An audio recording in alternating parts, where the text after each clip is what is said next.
Hold'em Masterclass numéro 45, doubler ou mourir. Dans le cadre des stratégies de tournoi, nous allons voir l'exemple d'un joueur qui se trouve relancé à tapis, mais qui voit là une occasion de prendre la tête du tournoi. Prendre la position dominante dans un tournoi consiste d'abord à avoir le plus gros tapis et aussi, si possible, à avoir l'ascendant psychologique sur ses adversaires. Ce cours inaugure les doubles masterclass. Nous allons analyser le même coup du point de vue de deux joueurs différents, et les deux joueurs ne sont autres que ceux qui ont vraiment joué ce coup. Cette Hold'em Masterclass présente le point de vue d'un joueur, et la suivante présentera le point de vue de son adversaire.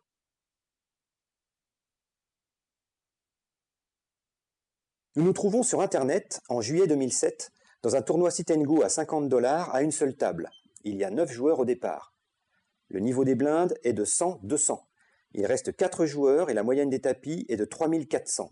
Les tapis sont compris entre 2760 et 4050, donc la dispersion est assez faible.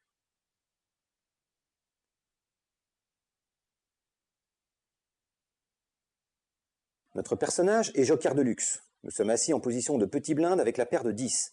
C'est une paire moyenne et comme vous le voyez, elle est classée 7e sur les 169 mains possibles. L'intérêt de cette main quand on est 4 joueurs est que c'est très probablement la meilleure main pré-flop.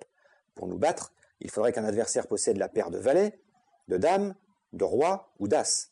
Dans tous les autres cas, nous sommes favoris pour remporter le coup avec une probabilité d'au moins 55%. Notre tapis est de 2760. C'est le plus petit de la table. Cela veut dire que pour nous assurer une bonne fin de tournoi, nous sommes condamnés à faire progresser ce tapis.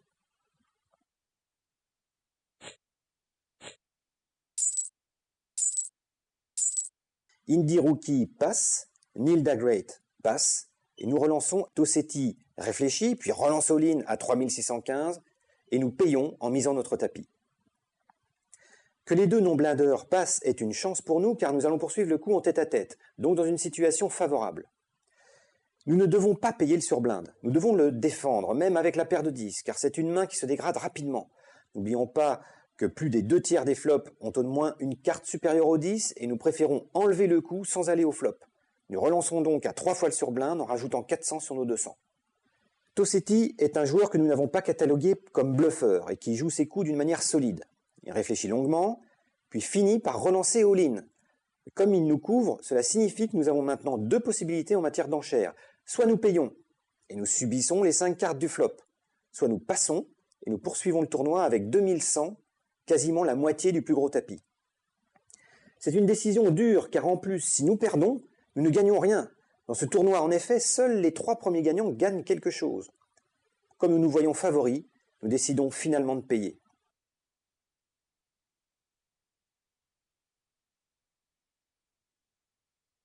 À notre grand soulagement, Tossetti retourne la paire de 5. Finalement, notre probabilité de gagner pré-flop n'était pas des 55% prévus, mais de l'ordre de 80%.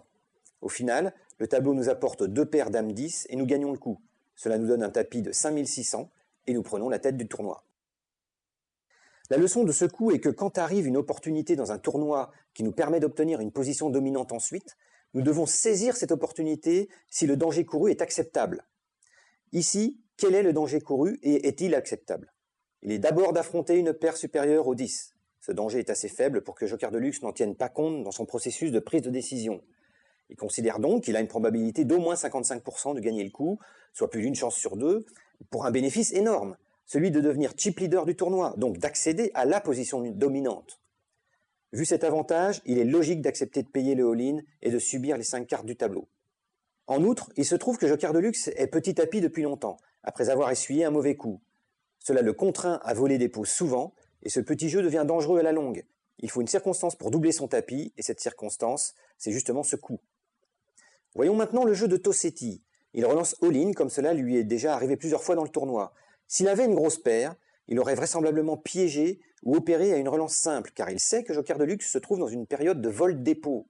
Conclusion, cette relance à tapis n'indique pas à Joker de Luxe que Tossetti est plus puissant que lui. Certes, Tossetti ne relance jamais en bluff total, mais ici, Joker de Luxe le voit plutôt avec une paire moyenne ou éventuellement As-Roi ou As-Dame. Et dans tous ces cas-là, Joker de Luxe a intérêt à payer. Et à titre d'information, Joker de Luxe a gagné ce tournoi.